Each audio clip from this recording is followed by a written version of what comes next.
Yeah, let's get this thing started. Welcome, everyone. Welcome. We're gonna get started. This is Comics Who Showered. Yep, that's the name of the show. I used to riff about how true or false that would be, but it's just a complete lie at this point. So matter. But hey, if you're an audience member, please, unmute yourselves. Turn on your cameras. We want the comics to be able to hear your laughter, see your faces. That's the way it's going to be a good time. Don't be like Irby. Comes in every single time with a stupid face, just types to everyone. Don't be like Irby. So again, please unmute yourselves. Turn on your cameras. It's going to be a great show. Yeah. Mike Kaplan called this show a gateway drug to real comedy. It's good tag. I mean, I'm glad, we started the show still. It's been a year, and, within our first year, we've already had so many highlights, I feel like. J.R. de Guzman was hilarious. Mike Kaplan gave us a slogan. Gary Goldman refused to do the show.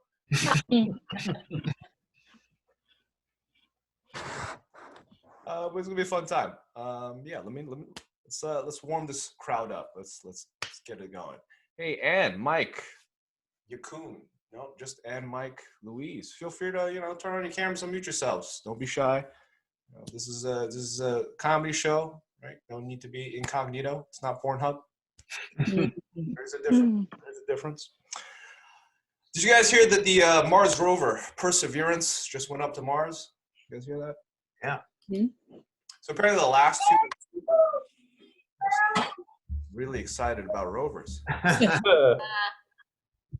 Right. But yeah, so apparently the last two were called Spirit and Opportunity.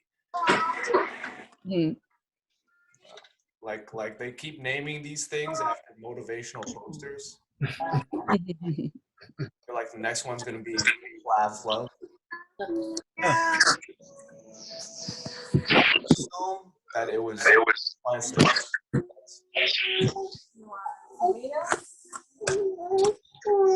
It's always good to be heckled by babies. Trying to isolate the sound. That's how you know you're doing well. It's like I can't interpret what you're saying at all, but I don't like it. I don't like it. Just stop talking. But yeah, apparently the Perseverance rover is like the first one to have a microphone. And another baby heckler. Doom Bomber's getting creative. Okay. Nice. You know what? I'll just stop talking about rovers. Will that do it? I will stop talking about rovers. Speaking of rovers, okay. Well, I'll show you shopping. I was watching this documentary on Genghis Khan, and apparently during his reign, he consulted this monk about prolonging his life, and the monk said, "You can prolong life through sexual abstinence." Now, we don't know if he took the monk's advice, but what we do know for sure is that 1 out of 200, every 200 people alive have Genghis Khan's DNA. So I think it's safe to say he did not take the monk's advice. Like I did a DNA test, found out I was 9% Genghis Khan. Doesn't even say Mongolian, just 9% straight Genghis Khan. I mean, it kind of makes sense. Like, I was born in the northernmost province of China, right? It's very cold, right on the border of Russia. And it's so close to Russia that we've actually adopted a lot of their customs. Like the architecture, the fashion, the fixing of elections. I'm just kidding, guys. China doesn't have elections. They just tell you who's in charge. You call it corrupt, they call it efficient. There's no storming of capitals, right? Just a smooth transition from one authoritarian regime to another. No fans of authoritarian regimes or their life.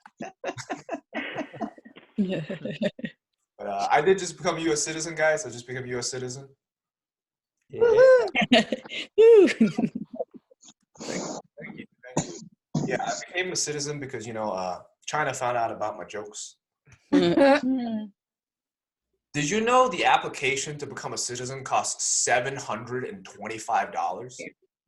A lot of money, right? Mhm. And it's non-refundable. So I was like, can I finance my citizenship? 5 easy payments type thing.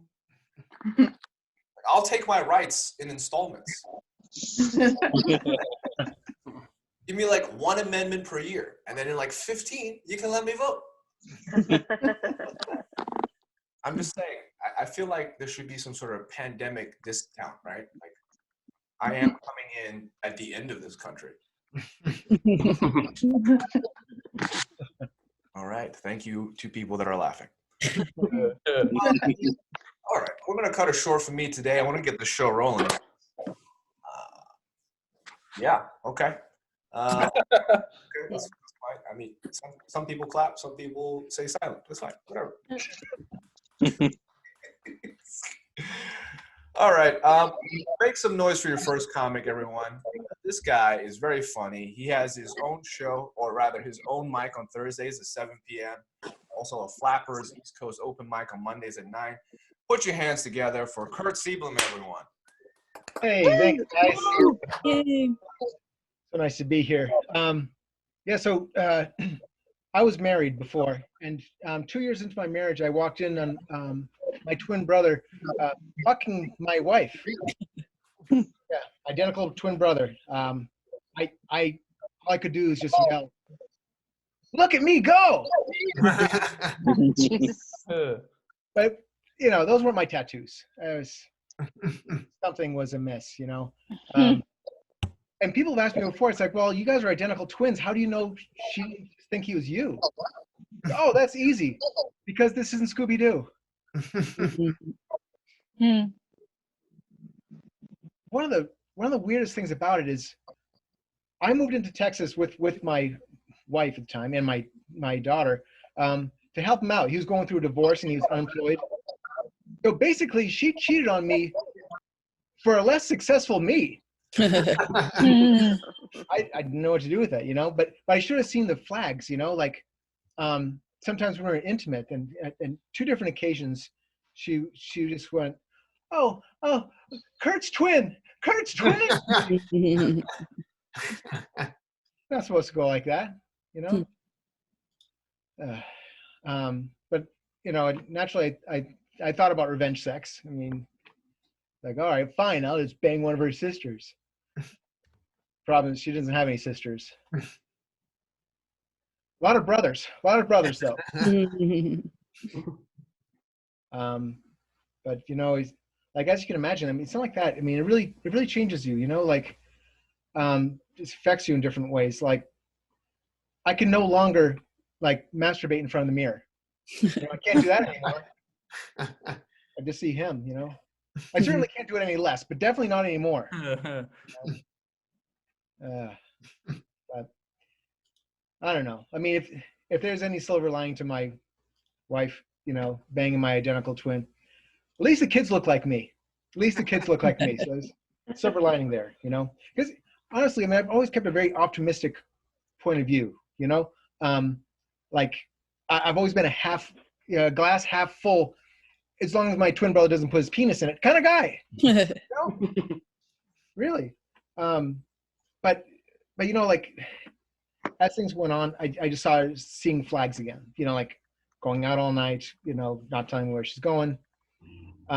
Trust is built. And it's fostered and all that stuff. And once she rebuilt that, she threw when she threw away the GPS tracker in her car, it was gone. There was no more trust again. And I was like, okay, fine. I was on Amazon. I was looking at another GPS tracker, and I was like, Jesus Christ, do you really need to do this? Do you really need to walk in on her again, getting railed till her teeth rattle? You can just track her phone for free. And I was like, okay, yeah, I'll save some money. So, but this was some weird stuff about it too. Like, one of the oddest things about walking in on that was not just the fact of seeing my twin, but above my headboard was a very big statue of Buddha. And I was practicing Buddhism at the time. And he was just sitting there with a serene smile, just looking down at what was going on. I was like, dude, I thought we're tight. You know? I mean, I was pissed. So that next morning, I got in my car and I started driving back to California, you know? And I already told the Buddha, I was like, I'm getting rid of you. I'm giving you somebody else. You know, I know it's, well, why would you talk to some innate creature? You know, well, we're on Zoom. I'm talking to a box right now. But anyway, but halfway there, my twin wrote me a card. So I was like, okay, I'll just open it up. And it said, I'm sorry. Yeah, an I'm sorry card. And on the cover was a guy like this. It said, I'm sorry. All I could think of was that was my wife's thighs squeezing his face. And I was like, oh, Jesus. Chucked it out the window, you know? So somewhere, I would like to believe somewhere around Needles, Arizona, some hobo found that card and found some closure. Like, finally, they're sorry.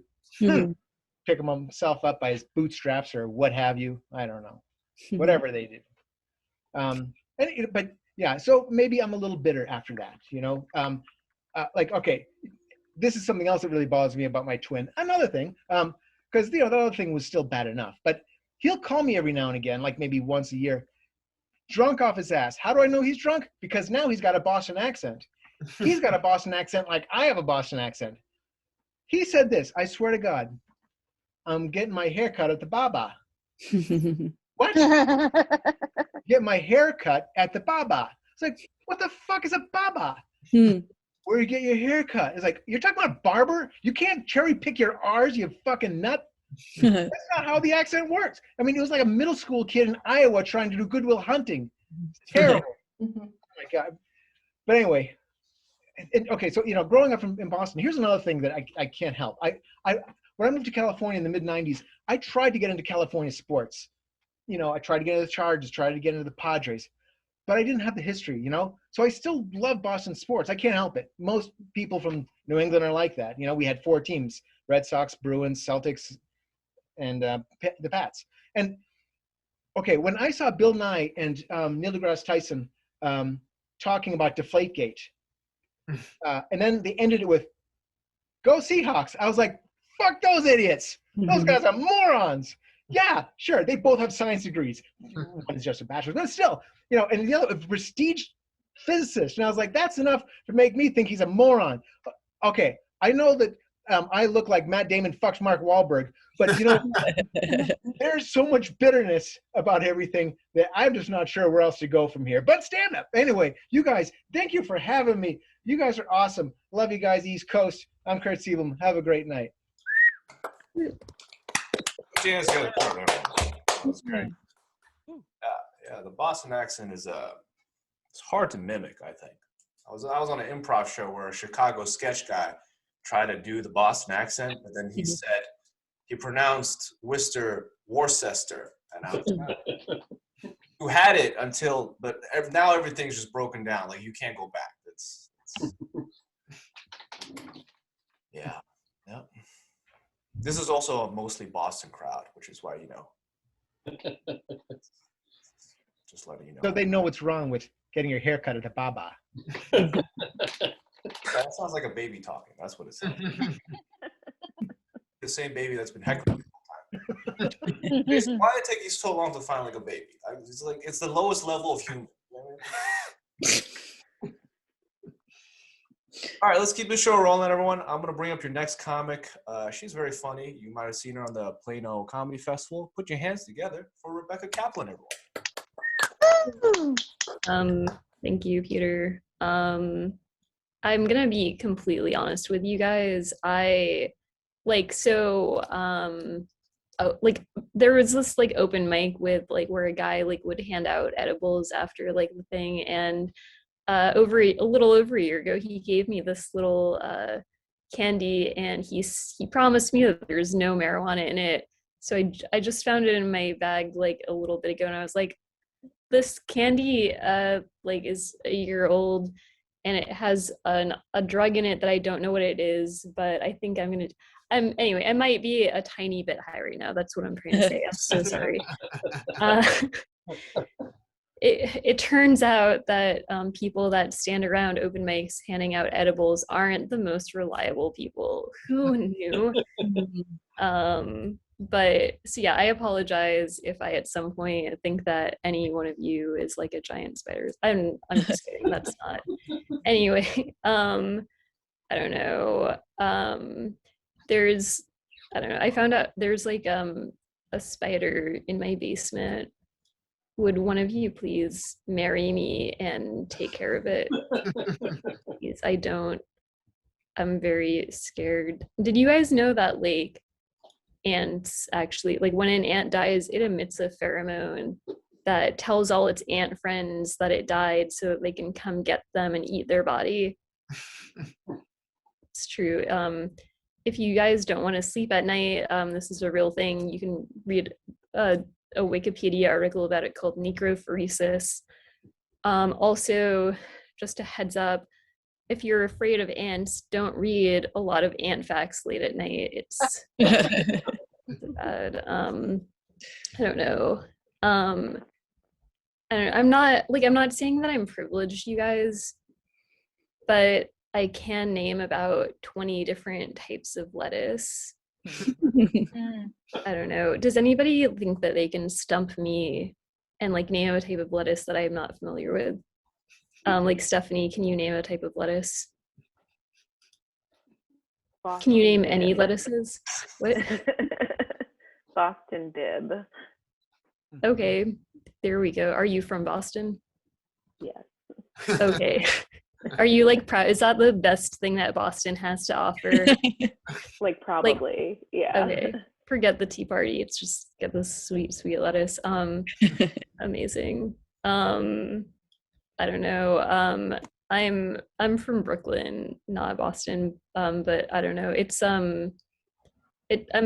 weird. Like some people are proud to be native New Yorkers, and I'm like, I don't know. Is it really that impressive just being born in a place and then never leaving it? I don't know. I might have to like leave New York soon because I'm starting to get priced out with gentrification. You know, like I'm not a trust fund baby, you guys. I'm just regular Jew wealthy. I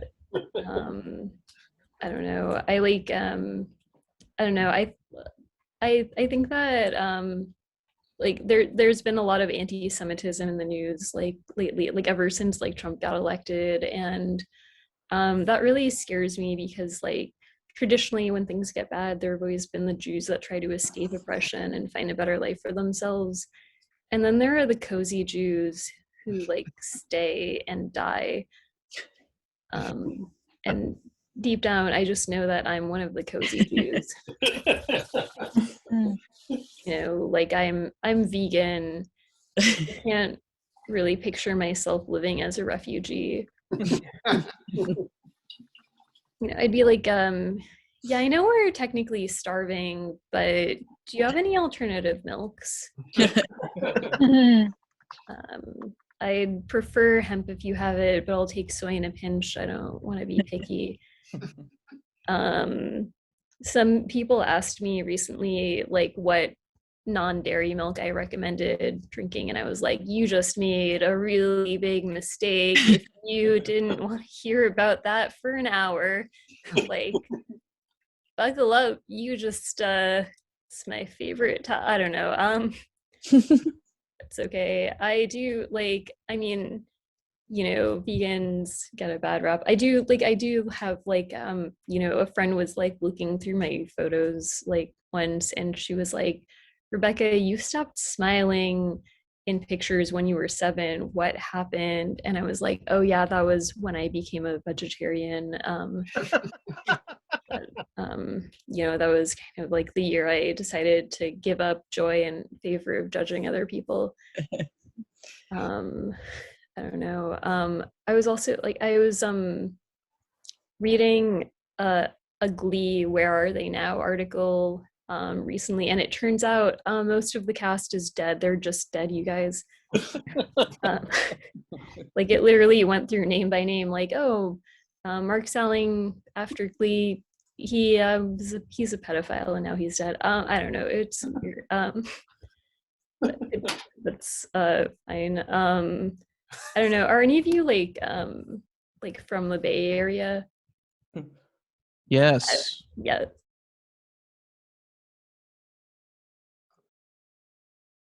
You know, I have the same name as Rebecca Kaplan, the councilwoman of Oakland. Just to clear up everything, I'm not her. We're not the same person. But it is weird because like I feel like some people's goals are like has the #1 Google spot right now for Rebecca Kaplan. My dream isn't to be like a famous poet or like writer or like anything. I just want to be the most famous person named Rebecca Kaplan. Like, that's all. It's my humble goal. But you know, she also seems really cool. Like she's done a lot for the people of Oakland. Like, how could I deprive her of that spot? You know, like, do you think that there's ever been like a Rebecca Kaplan's? I don't know, you could just share like one Wikipedia page, like, oh, there were 2 people named Rebecca Kaplan and they were both pretty cool. I don't know. Anyway, woo, you guys have been great. Okay, keep it going. Oh, Jesus. I like how your voice got quieter as you said. Just, yeah, keep it going. That was great.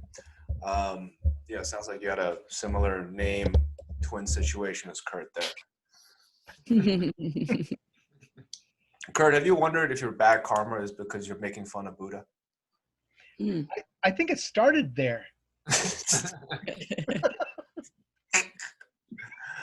Rebecca, you were talking about lettuce. You actually know 20 types of lettuces? No, it's a joke. No, because I only know about regular lettuce, and I was like, I didn't know that's. I can name like 10 of them. That's still way more than I thought there were. I thought there was just regular lettuce, but it's good. You learn through comedy, right? That's what this is. Hey, you guys, this is a free show, but follow the comedians, give them a follow, and if you can't tip them on Venmo, we put all of the comedians' social medias, their Venmos in the chat. Give a follow for the Comedy Studio. Rick Jenkins is here. He is the Comedy Studio. Rick, follow all of the comedians. Tip them if you can. Remember, the more you tip them, the faster they stop talking. Incentive enough for you. We got a lot of lettuce action in the chat right now. There's a lot of lettuce. Radicchio, and arugula. Is arugula a lettuce? That's not like its own thing? So when I'm getting arugula on a pizza, I'm getting lettuce on a pizza. Wow, that's romaine. Romaine drinks iceberg. Okay, well, this has turned into a lettuce session.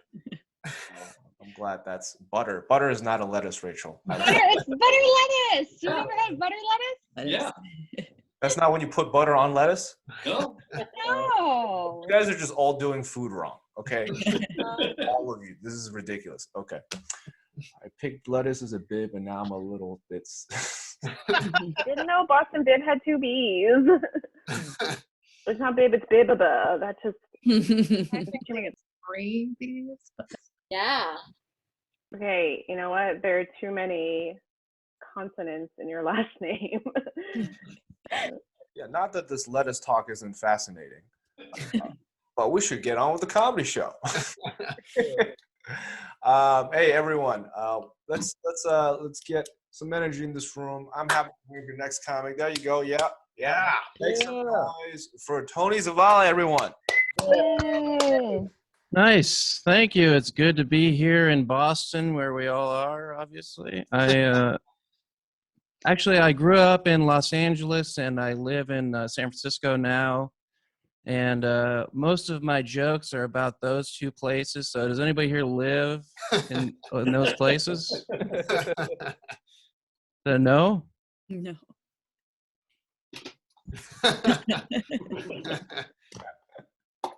All right, I'll do some jokes about myself then, I guess. I got bullied when I was a kid.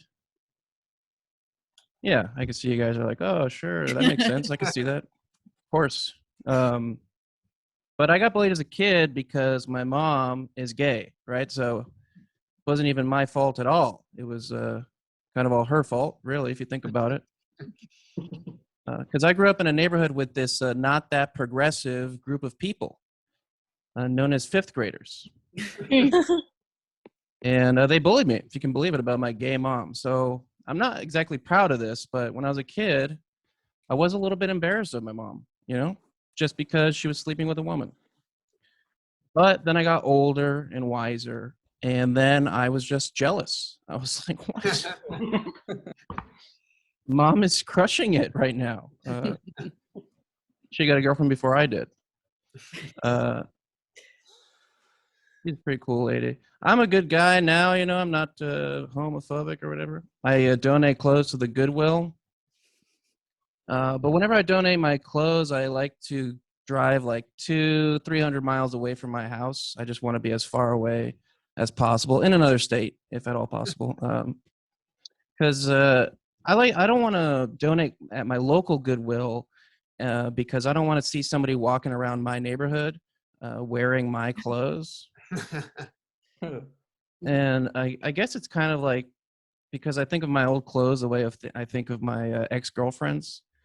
Like, I don't necessarily want them anymore. But that doesn't mean I want to see some other dude in them, I don't want to see some guy and be like, hey, come on, buddy, you're stretching that out. Like, I know there are people. But I think the real reason is that I'm getting like way too fat, like I have to donate these old clothes that I actually think are cool, but I'm too fat to wear them. So I don't want to see somebody, the real truth is I don't want to see somebody wearing my clothes in the body that I should have aspired to. But I do shop at the Goodwill too. I like to get thrift clothes. So whenever I find like a cool jacket, I'm always like, oh, this guy's probably so sad and fat. That sucks for him. One time I was at the Goodwill and I was trying on this jacket and I saw the tag. I was kind of like on the fence about it, but I saw the tag and it said made in China.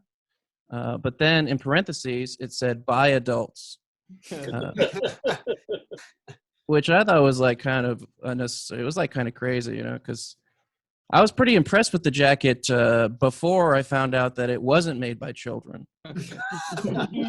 Because it's kind of like when you see a crude crayon-based drawing of a house up on a refrigerator, you're like, wow, what a great drawing.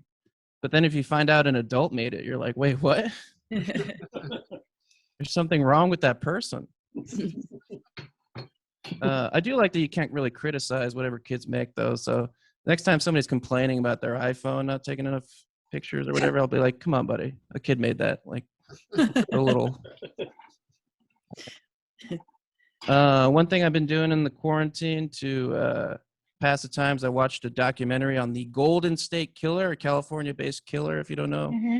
There was a documentary on HBO. If you don't know the Golden State Killer, for everyone else besides Rachel, who adamantly nodded her head, yes, I know exactly who the Golden State Killer is. For everyone else, he was a brutal serial rapist and murderer. This is a comedy show. But he was a rapist murderer. But they only caught him a couple years ago, right, because of DNA analysis. They were able to do DNA analysis on the semen samples from his crimes in the 70s and 80s. And then match that up against like a 23andMe database, figure out who his family was, figure out who he was. They caught him and they put him behind bars. And I thought that was great. I thought it was really cool, like cool story, but it just made me think, DNA analysis, it's like a new technology, right? They invented that like in the 90s or something.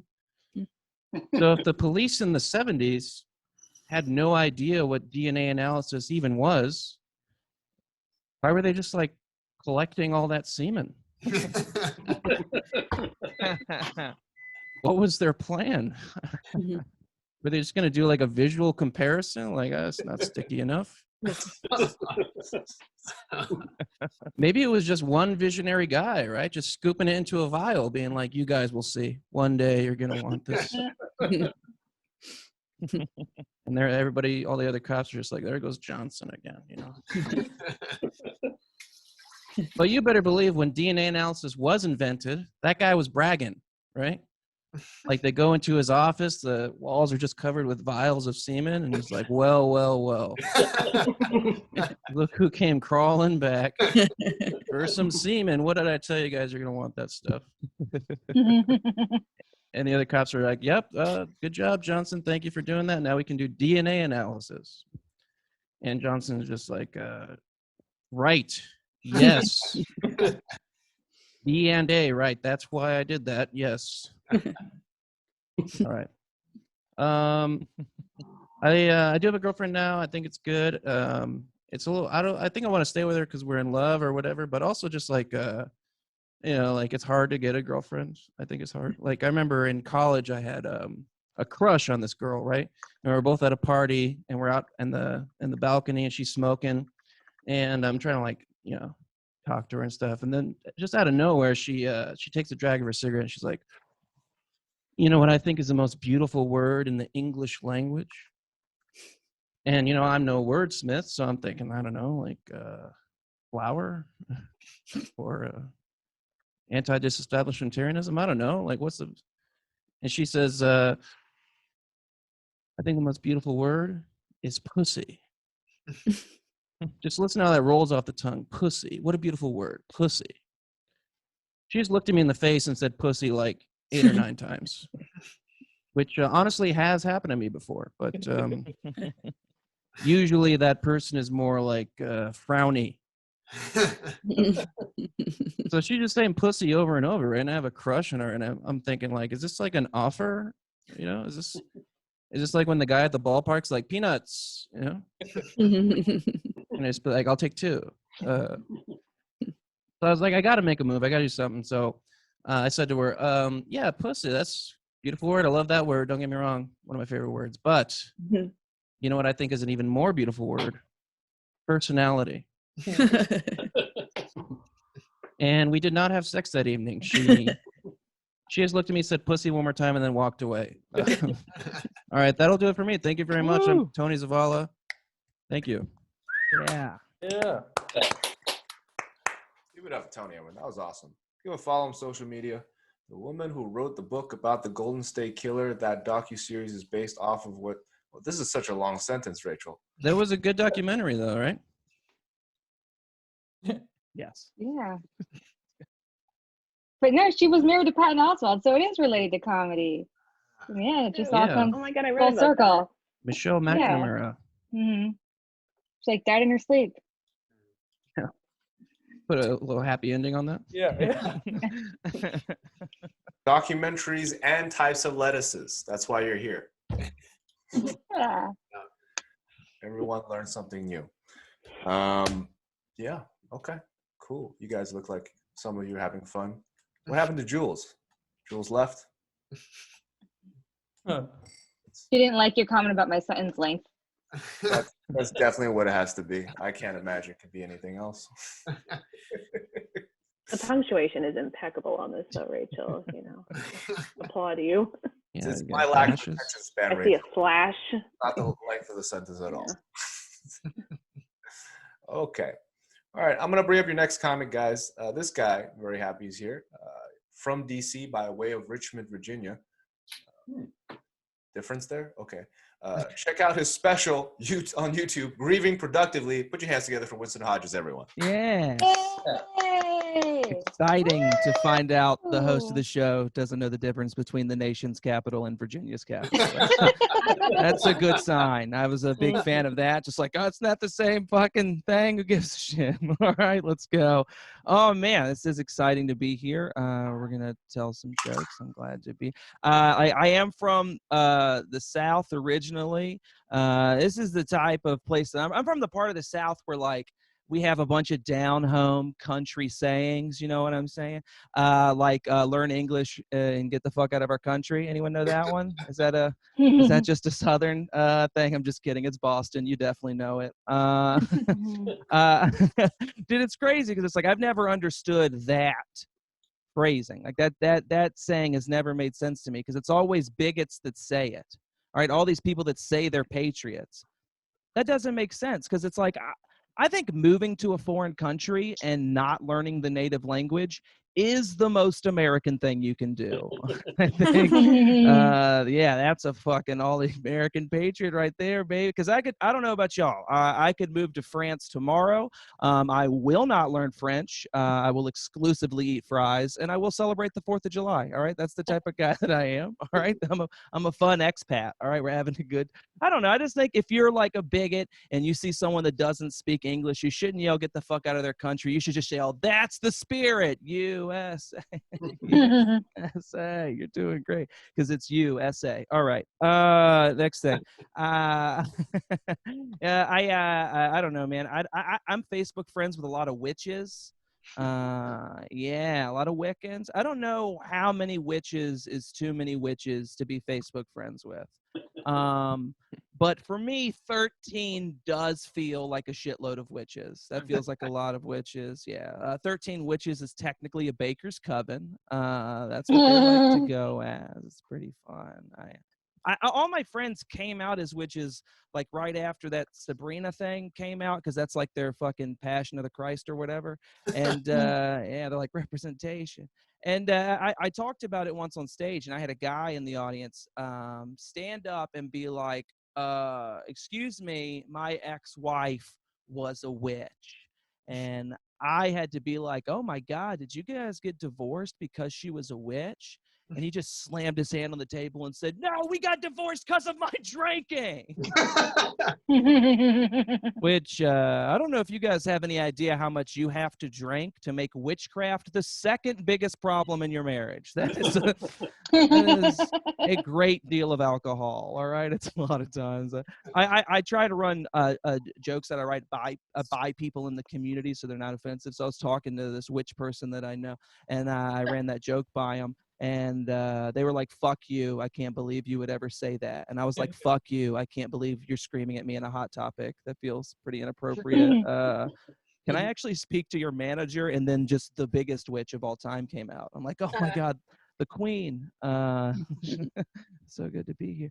I try to look on the bright side of the pandemic, which I'm pretty excited that we're like this close to bowling alleys being closed forever. That's fun. Yeah, it's a big deal. You got to look, 500,000 people dead, never having to go on a date, and them put how tiny my feet are on the back of the shoes. Fair trade. That is a pretty that ruins a date pretty quick. It's a pretty hurtful thing for a bowling alley to give away third date information on a first date. I think that is very rude and wrong. Here's every date I've ever been on at a bowling alley. It is me taking a lovely, beautiful lady to the counter.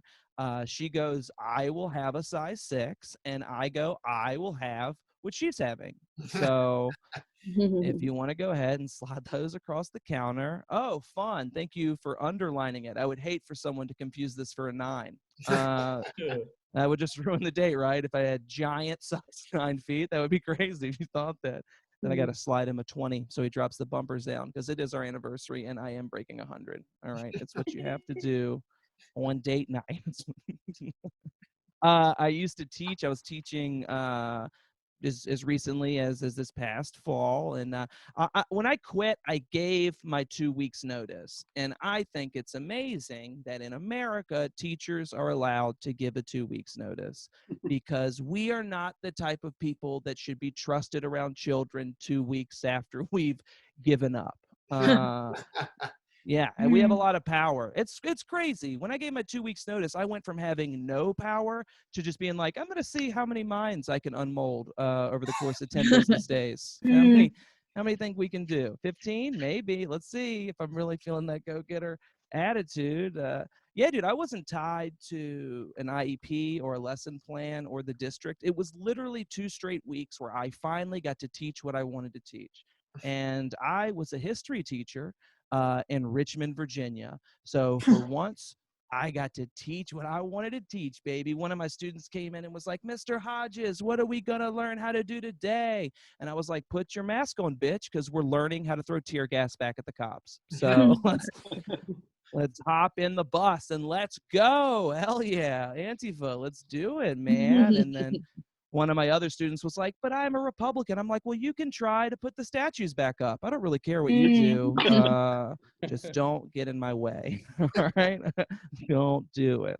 I'll get out of here on this. You guys have been really fun. If you like what I do, follow me at Winston H Comedy on everything, and check out my special. It's about my dad who passed away, so it's like 45 minutes of dead dad material. So it's really, really edgy stuff. I've been doing an insane amount of research into Jackie Chan because I am unemployed, and this is the most fascinating thing I found out about Jackie Chan. Okay. Jackie Chan's mother was an opium smuggler, and Jackie Chan's father was an international Chinese spy, which means Jackie Chan grew up inside the plot of a Jackie Chan film. And I think that that's wonderful. All right. It's the only person whose biopic would be more exciting than every feature film they've ever made. But that's my time. You guys have been lovely. Peter and the Comedy Studio, thank you so much for having me. Yeah, good job. Thank you, Winston. That was awesome. Yeah, Jackie Chan. That's my favorite part of a Jackie Chan movie is when he says, "I don't want trouble," and then I liked when he said the N-word in Rush Hour. That's the most exciting one. Without the trouble, there's no movie. So I'm glad there's trouble. But yeah, hey guys, it was awesome. Follow Winston on all of the social medias. Check out his special. All right. Cool. You got a thank you from Rick. That's good. I haven't actually heard him say that to anyone else. Not just today, but like ever. Praise there. Whew. Okay. Well, you guys look like you're ready for a headliner. I can tell by Relax. There you go. Okay. All right. I'm gonna bring your headline this night, guys. I'm very happy that she's here. The winner of last year's Boston Comedy Festival. Put your hands together. Yeah. All right. One more time for Liz, everyone. That was awesome. Yeah. I wish I had the confidence that you had while sending emails. That is a lot of confidence. Hey guys, give a follow for all the comedians who performed today. Give a follow for Liz. Tip the comedians whatever you can. This show is free, so yeah. But we're here every other Thursday through until live comedy becomes a thing. So potentially a long time or not a long time. Who knows? But yeah, every Thursday, come check it out. Let's give a round of applause for all the comics who performed tonight. I want to thank all of you for tuning in. This has been Comics Who Showered, and have a good night, everyone.